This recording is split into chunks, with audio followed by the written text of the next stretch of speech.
Bonjour Monsieur Gassio, Bonjour. j'ai envie de vous dire bon retour en Terre Gaga. Je ne sais pas si c'est un retour, c'est un passage en tout cas. C'est juste un petit passage. Ouais, c'est un passage. Ouais. Un passage justement pour présenter deux mémoires de Guignol. Alors je vais être un peu comme vous, provocateur. Est-ce que vous êtes un Guignol? Alors il y a deux mémoires sans S de Guignol sans S. C'est parce que c'est un livre énervé mais réfléchi que j'ai fait en partant de l'arrêt de l'émission de Charline Vanhoenacker. J'ai lu ça sur les médias nationaux. Voilà. Donc du coup, ça m'a énervé et je me suis dit, mais comme j'avais écrit un mémoire il y a 3-4 ans, je me suis dit, dans ce mémoire, je parle de censure et toutes les formes de censure, par l'argent, par la pression, enfin toutes les choses qui sont connues ou moins connues, mais j'explique le processus. Et je me suis dit, le processus d'arrêt des Guignols est exactement le même que le processus d'arrêt de cette émission de Charline qui s'appelait C'est encore nous, et qui était la dernière émission de satire politique revendiquée comme telle. Et ça m'a énervé. Donc j'ai écrit ce bouquin en 2 mois en prenant des bouts de mon mémoire, d'où mémoire de Guignol, sans S, parce que c'est pas les Guignols, c'est moi. Donc la réponse est oui, je suis bien un Guignol, c'est marqué dessus. Et pour faire suite à votre introduction, est-ce qu'en 2023, justement, on ne peut plus rien dire? Parce que cette fameuse phrase, on ne peut plus rien dire. Alors ça dépend. Il faut le dire avec des formes peut-être. D'autres Non, formes. Ah ben non, alors je regarde plus la télévision, j'avoue, mais on peut dire des choses racistes, on peut dire des choses antisémites, on peut dire des choses violentes, on peut lutter contre l'humanisme, on peut dire des choses homophobes, sans retenue sur aucune chaîne, on peut y aller plein pot, voilà.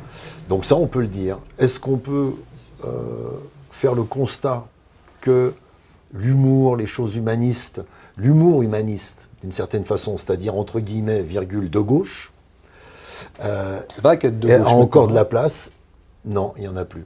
L'humour de gauche, c'est l'humour du faible qui se moque du fort et qui, pendant un léger moment, gagne. Parce qu'il s'est bien moqué du fort. Quand le fort se moque du faible, ce qui arrive de plus en plus aujourd'hui, la télévision tape sur le gilet jaune, Sur sur le faible. l'handicapé, sur le faible. Là, on n'est plus dans l'humour. Mais, alors pour le coup, là, on peut tout dire. Mais c'est plus les mêmes choses qu'il y a 20 ans. est-ce qu'on peut savoir un petit peu les coulisses? Pourquoi finalement les Guignols, on les a arrêtés? Parce qu'elles étaient encore assez vues, quoi, cette émission. Ah oui, oui, ça marche. C'était quelque chose de très politique finalement, l'arrêt. En fait, quand un milliardaire achète un média, c'est pas pour y voir des choses qui lui déplaisent. Ce qui est assez logique finalement. C'est très logique. C'est celui qui paye l'orchestre qui choisit la musique. Tout à fait. Le problème, c'est que la musique, aujourd'hui, elle est unique. Il y a 9 milliardaires qui ont acheté à peu près tous les médias et les maisons d'édition en plus. Donc ça devient compliqué de faire entendre une musique dissonante. La dernière musique dissonante qui existait, c'est celle de Charline Vanhoenacker quand elle faisait C'est encore nous. Chaque jour, il y avait 1 heure dissonante. Et c'était encore trop. Donc il a fallu l'enlever, la passer au dimanche, puis lui faire faire 1 semaine sur 3 seulement.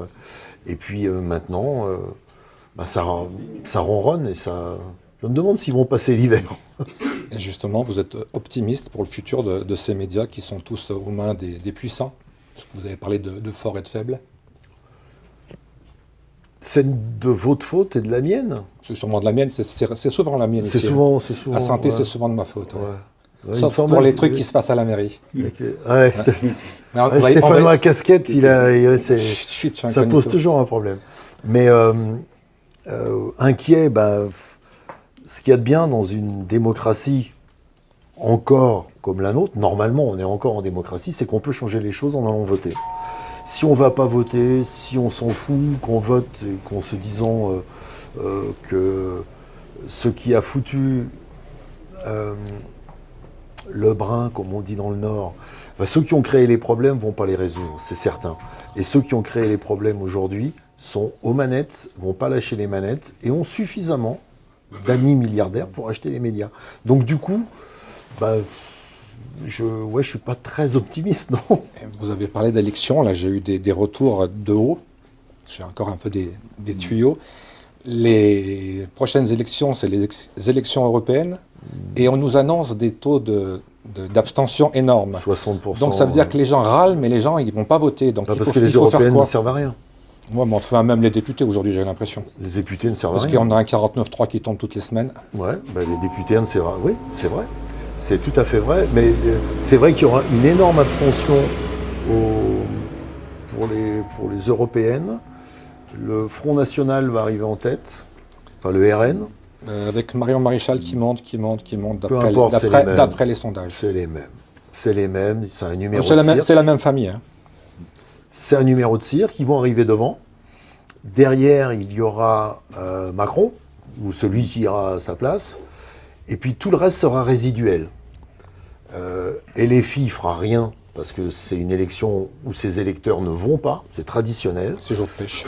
Le PS, PC, ça va être résiduel. Les Verts vont faire 8-10. Ils diront « On a gagné, c'est nous la force de gauche, réunissez-vous autour de nous ». On connaît le discours d'aujourd'hui jusqu'au mois de fin juillet 2024. On connaît le discours, c'est écrit d'avance. Et après, on rentre dans les municipales. Et après, on rentre dans les municipales. Là, c'est encore autre chose, les municipales. Vous avez parlé des Verts qui gagnaient. Justement, Jérôme, une question. Et la question, vous, en tant qu'ancien administrateur des Verts, ouais. l'ASS. Oui, nom de Dieu, bien. Alors, il va se passer Saint-Étienne, est-ce qu'ils vont remonter cette année? C'est l'année ou jamais? Je vais faire un pronostic, ce que je fais jamais. Il va se passer un truc. Saint-Étienne va jouer les barrages. Contre Lyon. Et va jouer...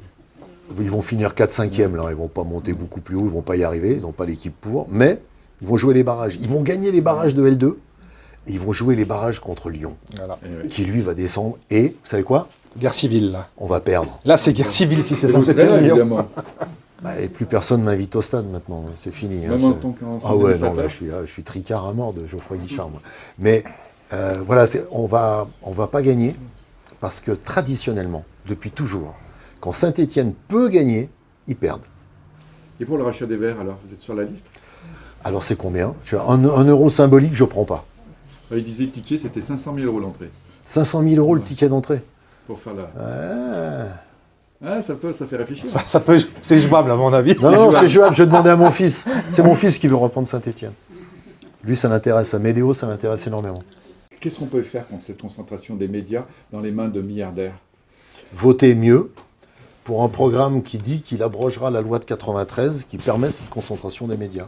Il y a une loi, c'est la loi Carignon en 1993 ou 14 même, qui a été votée quand André Rousselet était président de Canal+. Il a démissionné et il a écrit un article à la une du Monde où il disait « Balladur m'a tué ». Et en fait, c'est une loi qui permettait à un industriel, quelle que soit l'industrie dans laquelle il est, de posséder plus de 50% d'un média. Avant, c'était 20%. À 20%, tu ne diriges pas un média.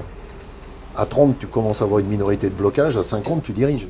Dès l'instant où un milliardaire dirige un média, il y met ce qu'il veut dedans. C'est lui le patron, il fait ce qu'il veut. Et il n'a même pas besoin de dire « c'est comme ça » et puis c'est tout. Il coopte, les gens se cooptent les uns les autres. C'est le rédacteur en chef qui décide tout après.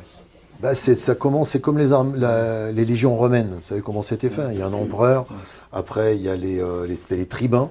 L'empereur choisissait 5 ou 6 tribuns. Sous les tribuns, on avait les légats, je crois. Après, les centurions, les décurions. Et tout le monde était coopté par un mec du dessus. Donc il n'y avait pas besoin de forcer. Tout le monde était d'accord avec l'empereur. Et si on n'était pas d'accord, oui. Et aujourd'hui, si on n'est pas d'accord, les traites du cache-caille, tu vas faire du vélo, mon pote, tu vas être écolo. Hein. Merci à vous, Bruno Gassio. Merci beaucoup. Merci pour votre retour à Saint-Étienne. Et vive Saint-Étienne. Vive Saint-Étienne libre. Vive les gagas.